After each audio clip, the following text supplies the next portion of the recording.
Hey, what's going on, guys? It's Brian. Here's our trimmers. I just wanted to cover these really quick for you guys. I really enjoy all the RedMax stuff, as you guys have seen, as you guys can tell. Everything that we have is RedMax. Right here for our two trimmers, we've got the 260TS and the 2460TS. These two trimmers are pretty much the standard when it comes to trimming with commercial companies and commercial equipment. These right here, I think they have like 25.4 cc engines. It's like 1.3, 1.4 horsepower. These are pretty much the top of the line. I think there's one that's bigger than that. It might have a 27 or a 30 cc engine. But that's more for like cutting brush and stuff like that. For just regular homeowner trimming, you know, as a commercial business, and you're going to be doing hundreds of homeowners and commercial properties, this is pretty much going to be your trimmer to go. We've got the shaft all the way down to the speed feed head. If you guys get a trimmer like this, a lot of the RedMax, at least unless they've changed it up, they come with the funky head that you still got to wind up a little bit. These have the speed feed heads that we put on.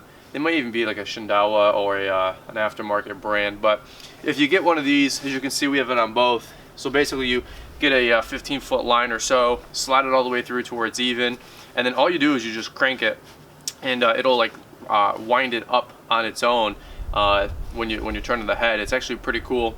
For the line, we pretty much get a day out of the head before we have to replace it. Probably get you know, 30 to 40 lawns, something like that, and then it shoots out and you have to go find that. That's always the fun game. I know a lot of you guys know what I'm talking about. But you know, in terms of the design, it's pretty straightforward. You got your safety, the trigger. Can't pull the trigger without pulling the safety. I like how the handle swoops all the way around. I've actually had some of my buddies that they hold it like almost from the side. For me, you know, I typically hold it on top. But it's also really nice too in case you have to edge a line along a driveway or something like that. Some of these guys, they flip you know, them all different ways. I like how it has the loop all the way across and whatnot for the handle. They're pretty straightforward though. You know, these probably each cost us about 300 bucks if I'm not mistaken, maybe 3 1/4, something like that. You know, it's definitely not fun to have to reinvest in hand tools. You guys know what I mean. But we normally go through one of these every year, every 2 years. I think this is our newer one, even though that one looks nicer and cleaner. I had this one, I think I had to go in for some warranty work because something was going on with the engine. And while I was there, you know, I only had one. I said, hey, just give me another one. We put it on the line of credit, paid it off, you know, 2 weeks later, once we got paid from some work. But, you know, it's always good to have two trimmers or have a backup trimmer. The last thing you want to do is go back home and have to, you know, lose an hour or two worth of work because you have your other trimmer back at home. So we always keep both of our blowers, both of our edgers, and both of our trimmers with us all the time. Plus, if you're doing a large property and maybe you get done on the mower first, you can always grab the second one and get on out there and help your guys out. So, spark plugs on top, air filters on the side. We change those every season.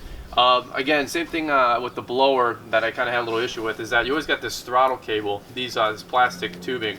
I wish they could come up with maybe a harder plastic design or something like that, but we're always throwing zip ties on there and electrical tape to make sure that this stuff doesn't come off, because the last thing you want is exposed wires. So, the one thing I really don't like is, I don't know if you guys can see, but they got this, you know, little clip here that you can throw a like a shoulder harness on to hold on to it. I don't know how to remove this thing. It's ridiculous, but you got to take like the whole shaft apart. Not really interested in doing that, as you guys can imagine, but we've right there about wanting to saw that off. With the head, hopefully this is coming up on the video pretty well for you guys, but you got your grease fittings right here. You can put grease through here and make sure you take the other bolt off so it shoots out through the side. You know, having the guard on it, if you will.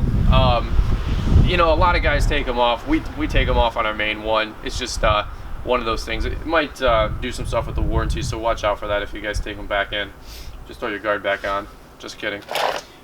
But right here, your shaft, you got a solid steel right here. This is really cool. We used the ones before this brand. They had the gray cap, and it's a little bit more light duty, but they only weighed 10 pounds, so it was nice having those. They just weren't as powerful as we were hoping. So let me fire them up really quick for you guys, and we'll see how they do. Again, just like the blowers, I've only started them once since I got them this season to after I cleaned them all up.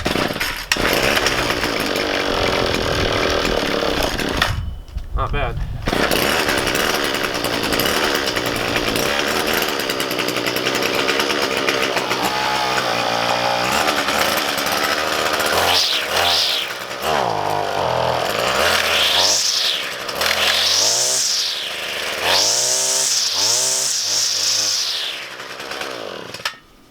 One thing I really like about these kind of trimmers is the rocker switch that is always off, and you just have, or is always, yeah, it's always on, and you have to kill it, so you have to just pull that down. I really like that versus having a switch or something like that some of the older ones had. But pretty straightforward. Again, this is the 260TS. It's the 2460TS. I'm not sure the difference. It might be, you know, a couple cc's bigger engine on one of them, but anyway, these are our standard trimmer. Honestly, this is probably what 90% of the guys out there that are using RedMax are using. This is kind of the standard trimmer for RedMax in the top whole line for these guys. So it's a pretty penny. It's going to be 300 bucks, but I tell you what, they last. And you know, you take them to your dealer that sells them, you can always get them fixed and serviced pretty quickly. So anyway, just wanted to do a quick review on the trimmers for you guys. Appreciate it. We'll talk to you soon.